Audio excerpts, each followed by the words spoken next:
Dearest Hugh, oh, I've had the most dreadful luck. I feel terrible that you've been left alone all this time. The traitorous Dr. Gray tried to steal the annular spectrum, a ring I developed to allow perception and alteration of colour. Some call them impossible colours. Impossible for Dr. Gray, maybe. Anyway, something went wrong. I turned a strange shade and became invisible. The ring, it fractured, scattering coloured shards far and wide. I stayed at home for many weeks, watching, waiting, existing on this coloured plane. I couldn't speak to you, nor interact with anything in the mono world. So I left. I left for the university where I hid away the coloured tools I had created. I pray you have found what is left of the ring.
Since the beginning, we have pointed to the sky and declared it blue. It is this shared vision, this unquestioned understanding which connects us. But are you really seeing blue the same way I see it? Perhaps blue is nothing more than a shade of grey to you. Perhaps everyone in this world sees nothing but shades of grey. Don't you see, Hugh? This is why we're here.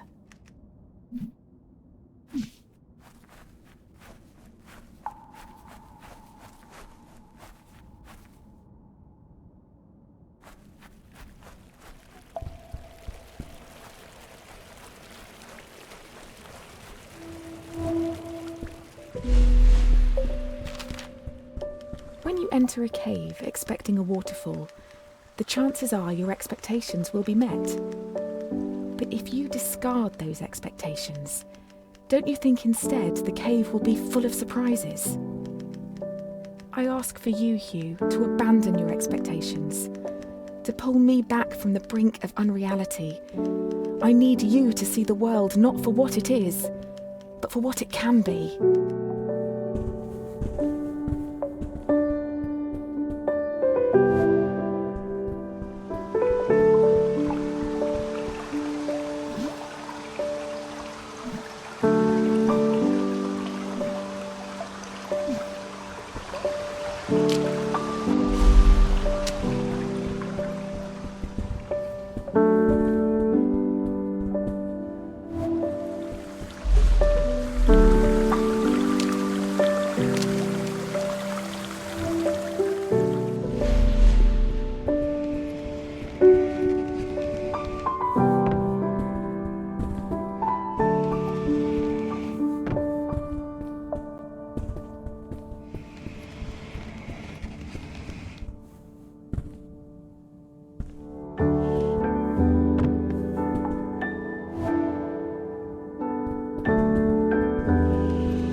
Did you know, Hugh, that purple is at the very end of the visible spectrum? It's the hardest colour for our eyes to distinguish.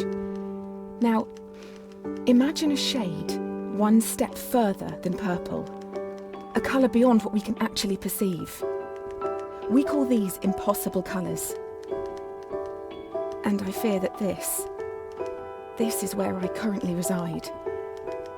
If reality is rooted in our perception, and you cannot perceive me, do I even exist to you? I'm sure that I do. I mean, you're reading this letter, or at least I hope you are. I'm sorry, but existing in this strange state of impermanence does funny things to you, Hugh. It makes you question what is real.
The university gardens were bathed in an earthy orange light when I first met Dr. Gray.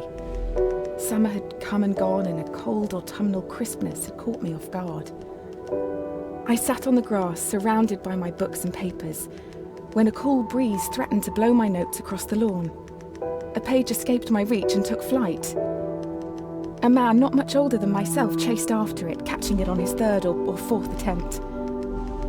I remember his gentle smile when he returned it. He started talking and I was surprised that he had read my work in the university journal. He said he was a professor and that he hoped we could work together someday.